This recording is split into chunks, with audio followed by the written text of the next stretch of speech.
ازيكم؟ يا رب تكونوا بخير. النهارده ان شاء الله هعمل معاكم برام خضار باللحمه لذيذ قوي، ورز بالشعريه مفلفل، وهقول لكم ازاي نطلع كمان الخضار بتاعنا مش مهري. يلا تابعوا معايا الفيديو. اول حاجه بقى معايا هنا في اللحمه بتاعتنا، بعمل اول حاجه في الطاجن بتاعي.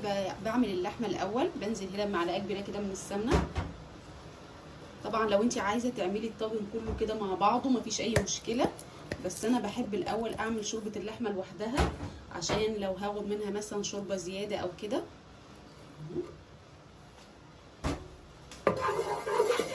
اول لما الحله بتاعتنا بتسخن بنزل على طول بالتوابل. معايا هنا فلفل حب، ومعايا كمان ورق لورا، ومعايا حبهان، ومعايا هنا فصين كده.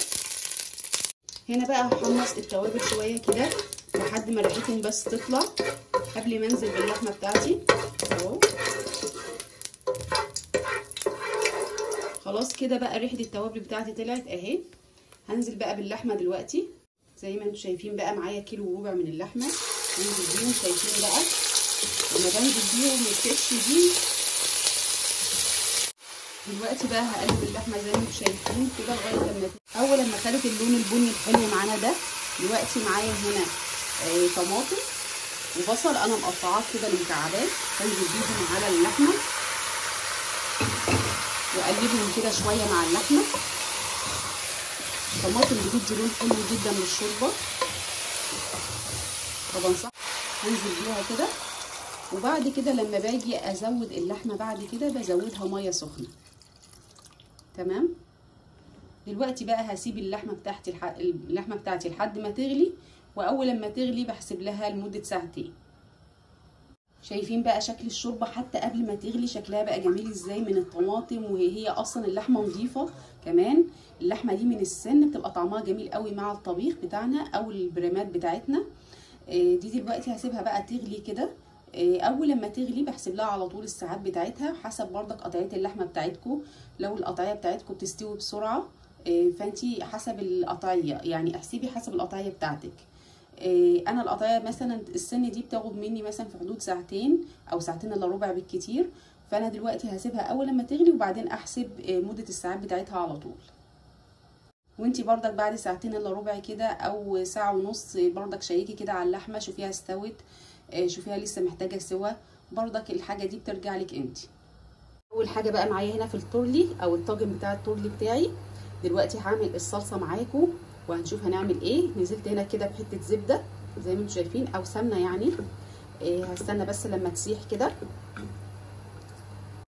اول لما السمنه بتاعتي ساحت معايا هنا ورق لورا، ومعايا حبهان، ومعايا مستكه، ومعايا عود قرفه. هنزل بيهم، بيدوا طعم وريحه جميله جدا للطاجن بتاعنا.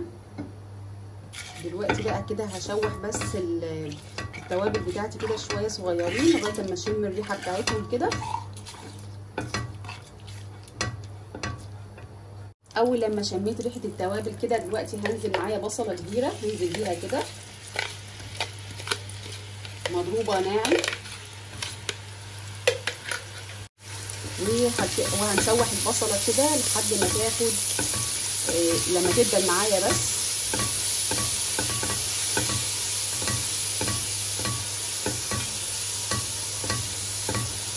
اول لما البصله بدات تدبل معايا كده هنزل هنا بمعلقه من الصلصه،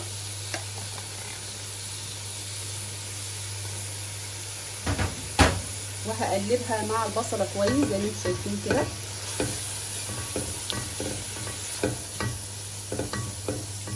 وهنزل كمان بمعلقه صغيره من السكر عشان الصلصه بتاعتنا تبقى خفيفه كده، متعملناش حمار ولا اي حاجه اهو. هنقلب كده كويس.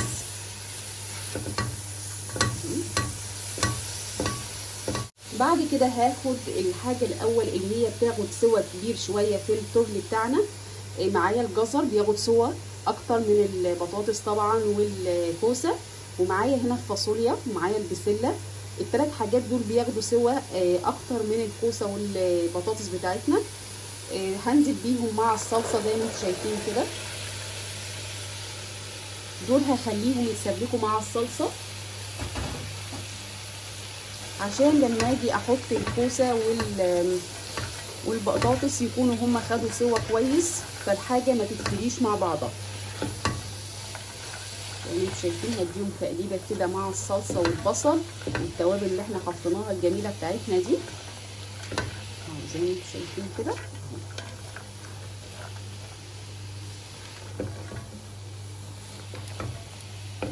دلوقتي بقى هنزل بالصلصه بتاعتنا.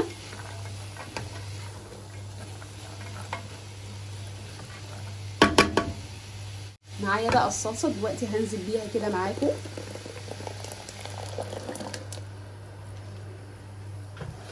وهنقلب من تحت لفوق، هدمج كده كل حاجه معاها. هي لما تغلي الطماطم بتاعتنا هتاخد لون حلو، لان احنا حاطين معلقه من الصلصه فهتاخد لون حلو، فما تقلقوش يعني من اللون بتاع الطماطم دلوقتي اهو. هسيبهم بقى يتسبكوا كده معاها ويستووا كويس.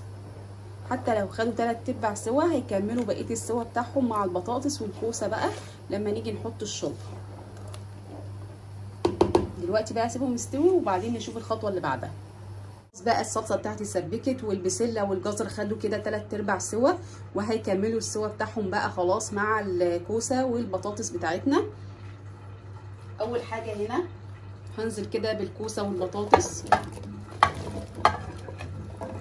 زي ما انتم شايفين كده، وهقلبهم كده مع التغذيه بتاعتنا. هديهم تقليبه كده.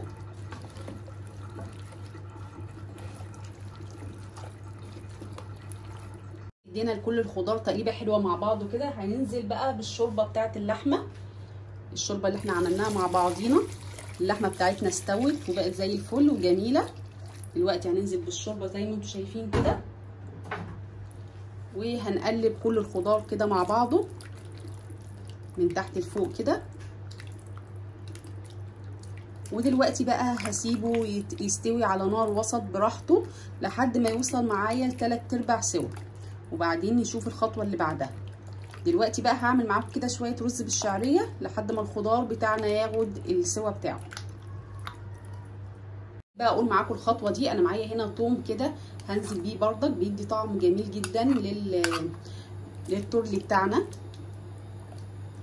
وكمان هنزل كده كمان عندي هنا قرون شطه هنزل بيها بردك كده اهو. وهسيب بقى كل الحاجه دي تغلى كده مع بعضها، تغلي مع بعضها كده، وبعدين تستوي 3/4 سوا يعني، وبعدين نشوف هنعمل ايه. على النار بقى نزلت هنا بحته سمنه كده وشويه من الزيت، وهدوبهم كده مع بعضيهم. شويه من الشعريه كده في حدود ربع كوب، وهقلب الشعريه كويس جدا لحد ما لونها يبقى ذهبي معايا، منخليهاش تغمق يعني. كده فصين من المستكه هنزل بيهم بردك على الشعريه بتاعتنا كده، بتدي ريحه وطعم جميل للرز. وهنقلبهم كده كويس جدا مع الشعريه. شايفين خلاص الشعريه كده بقى لونها ذهبي. دلوقتي هنزل بالرز اللي انا غسلاه كويس،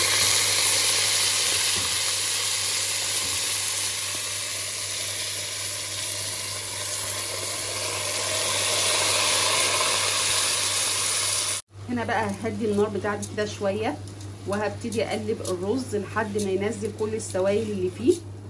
وطبعا في المرحله دي بردك انا هحط الملح، هحط كده الملح بتاعنا اهو.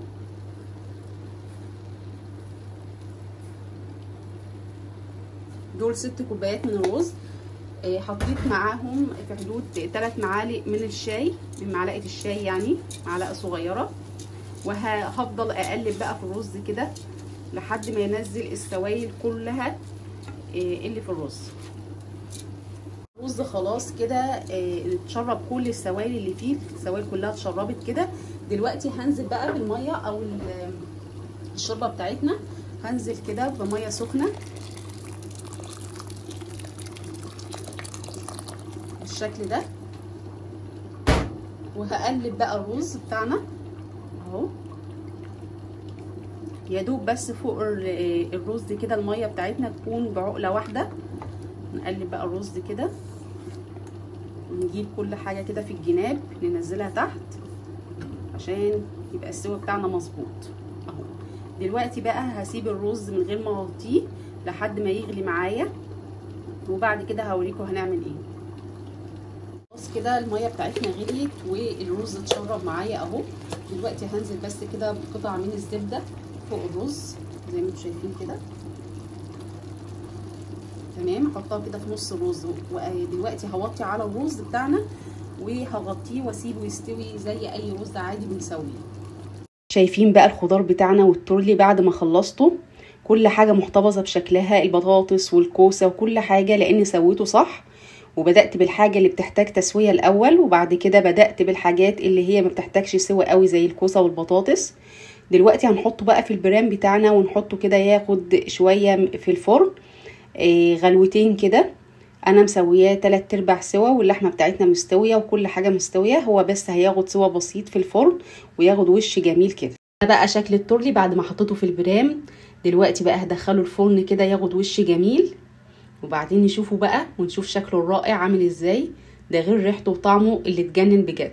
شايفين بقى البرام بتاعنا بعد ما خلص شكله عامل ازاي. بجد بنصحكم انتوا تجربوه بقوه، لان فعلا طعمه لذيذ قوي. والرز بتاعنا المفلفل حاجه كده تدفينا في الشتاء، بجد طعمه لذيذ. جربوه واكتبوا لي في الكومنتات لو عجبكم، ولو عجبتكم الوصفه ما تنسونيش من اللايك والشير والسبسكرايب. ولو عايزين اي وصفه جديده يا ريت تكتبوا لي في الكومنتات. واشوفكم بالف خير، مع السلامه.